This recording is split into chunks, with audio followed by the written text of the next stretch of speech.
to rearrange. Sometimes you just get a feeling like you need some kind of change. No matter what the odds are this time, nothing's gonna stand in my way. Alright, I won't waste any more of your time. You got questions for me, and I have the best answers I can give you. The first question comes from my boy Killikit Fox. Why do all otters stink so bad? Well, let's refer to the board. Now most otters, like many mustelids in their genus, have a pair of scent glands at the base of the tail, which they use for scent marking their territories. The water in which otters feed is often very muddy or dark, and the bulk of these animals' diet usually consists of slow-swimming fish and small crustaceans. But they are also very opportunistic hunters. North American river otters will eat frogs, turtles, snakes, insects, small mammals, and birds, whenever this type of prey is readily available. And at least we don't smell as bad as foxes. Now Lance the Wolf wonders, can you reattach a severed limb and have it work properly again? And if so, could you switch your arms and have backwards hands? Reattaching a limb is possible. It usually takes about a day or two at least before it can no longer be attached. A severed finger, for example, can survive for at least 12 hours in a warm environment, and up to a couple days if refrigerated. Some reports indicate that body parts can survive for as many as 4 days before being reattached, but this is a very time-consuming procedure and is often used for emergency cases and not necessarily elective surgeries. Take the arm for example.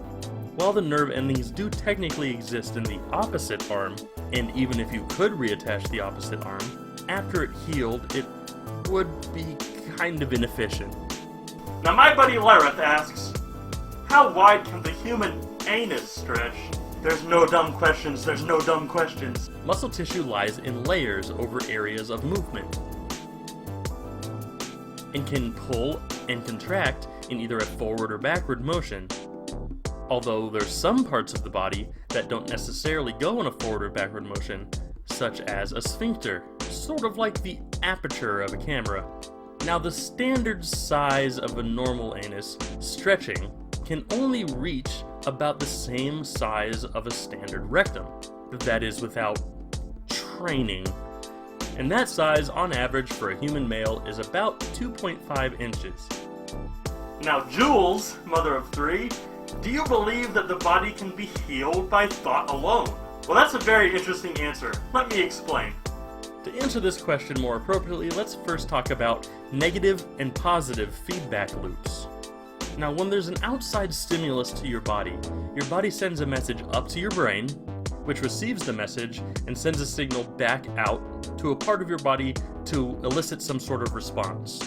Now, the outside factor doesn't necessarily have to be a physical factor.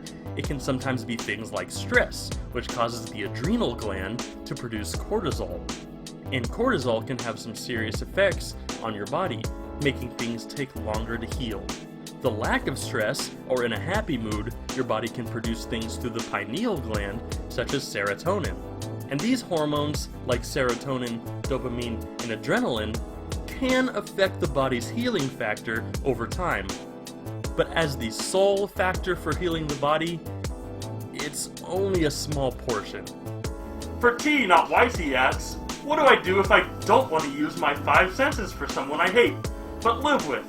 I don't want to see their face, I don't want to smell scent, I don't want to hear voice, I don't want to touch or objects touched by, I really don't want to even taste, even don't like to think about the person. Well, there are things called sensory deprivation chambers where you can cut yourself off from all sensation. However, have you considered moving? Now Lito wonders a very important question. Is pee really stored in the balls?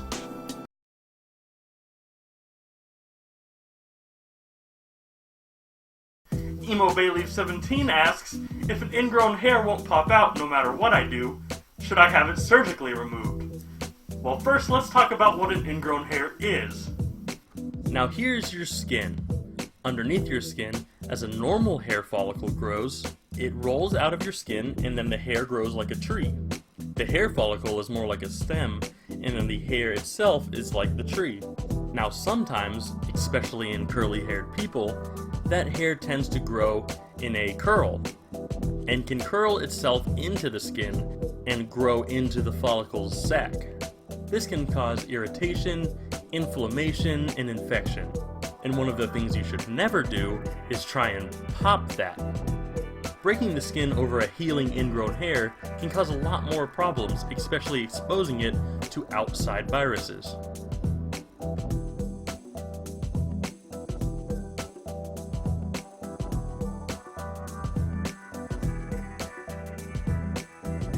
Now, if it does get to a point where you see infection, I would recommend going to get it actually removed by a clinician. My boy Bucky Dingo asks, why do my legs ache like an absolute pain in the ass after I walk 2.5 kilometers to and from work every day? Science demands answers, and science will give you answers. Now, previously we talked about muscle contraction and how it can move forward and backwards. This process requires a lot of energy, and because of the oxygen used in that process, the body responds by producing something called lactic acid.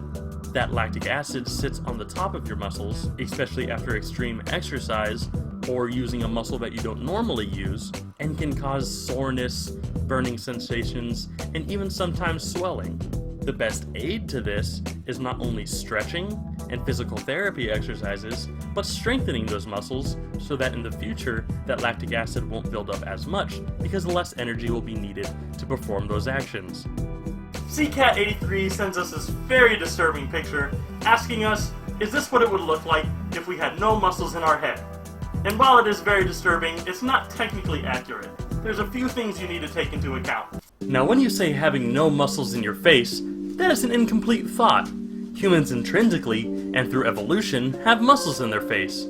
Would it be loss of muscles in your face, which would look something like this? Sudden disappearance of muscles in your face, which would look like this? Ha! Okay, that's spooky. Or there was never any to begin with, which would mean a lot of key functions of the face would have never developed, like the jaw, eyelids, and lips. And I'm not even gonna show a face like that. Uber the Fox wonders, is it possible for surgical plates to break like bone? Now, when human bone fractures, it often fractures like wood in a splintering motion. And new bone replacements are usually plastics, composite, or titanium mostly. So while under enough pressure, these plastics, composite, and titanium would necessarily break the same way, they wouldn't necessarily break in the same fashion. Given enough pressure, plastics and even titanium can rupture. But the break would be far more clean and cause a lot less damage to the surrounding tissue. However, titanium doesn't have a natural healing factor and would require surgery to fix. PK Russell on Twitter would like to know, why is it that when I'm traveling it's so easy to wake up super early after not sleeping much, but when I'm in one place for a while, it's so much harder to wake up even after a full 8 hours of sleep? For this question, let's go to the study to speak with Veovis. Now, most people often experience travel fatigue, which would be the opposite of what you're describing, but many do get a second wind while traveling. This is mostly psychological. It's due to having a task and a purpose while traveling that keeps you inclined to stay up, even if it's a business trip or a vacation. Some people tend to want to make the most out of every moment and force themselves to break past those moments of fatigue and allow the body to produce adrenaline and keep their bodies motivated. If not many energy drinks. While at home or in one place for a long period of time, you usually get into a routine, if they know it or not. And this routine can remove the need for that extra energy, and depending on each person's workload, this can cause them to feel tired more often due to a lack of urgent tasks. Sami Hyena asks us, how come sometimes when I need to pee, it's solid and brown and comes out the other end? Now, when you say other end, I'm assuming you mean the other end of the GI tract, which would be the mouth. And if you have solid brown mass coming from your mouth, see an emergency room immediately. Chrissy Klob wonders, how is medicine made? And that's a very interesting question, with a very interesting answer.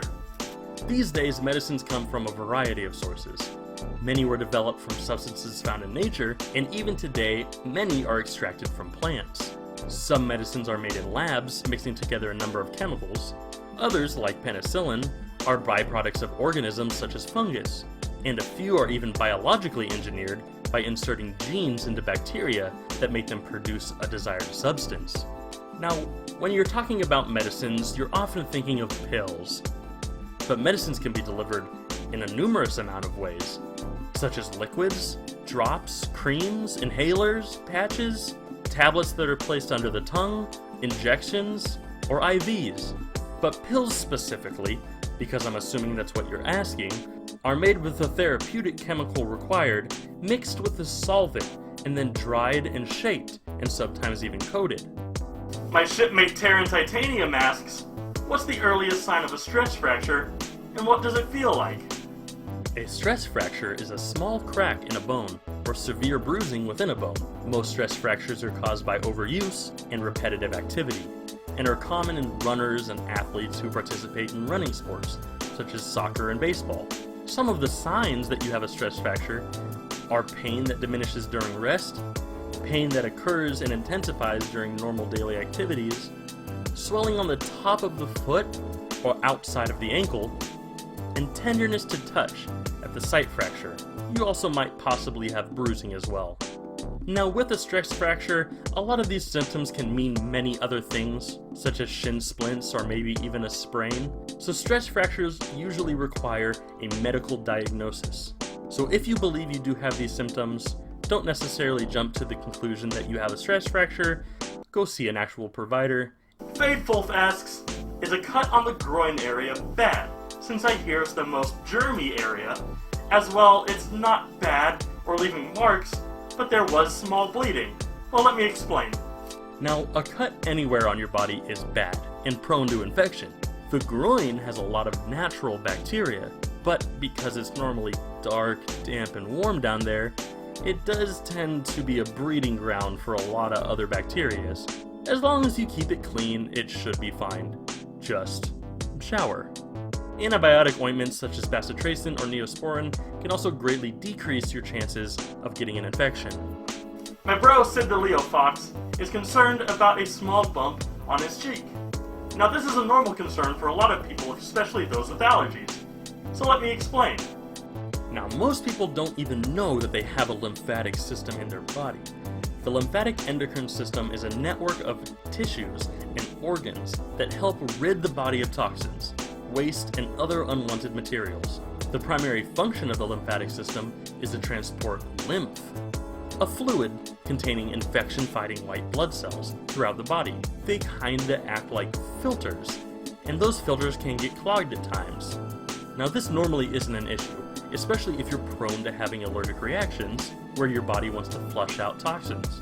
You may notice them around your body as small, pea-sized lumps. The only issue you should look out for is if they are growing in size, throbbing, painful, changing in color, or begin to show signs of infection. If that's the case, definitely see a doctor. And that's all the questions I have to answer today. Thank you to all of those who contributed and supported me in this video. Now, just as a reminder, I am not an actual doctor, and I have no actual PhD. However, I do have a lot of knowledge, experience, and I've done a lot of research on these topics. However, if you are having an emergency or experiencing symptoms, I do recommend that you actually see a licensed provider.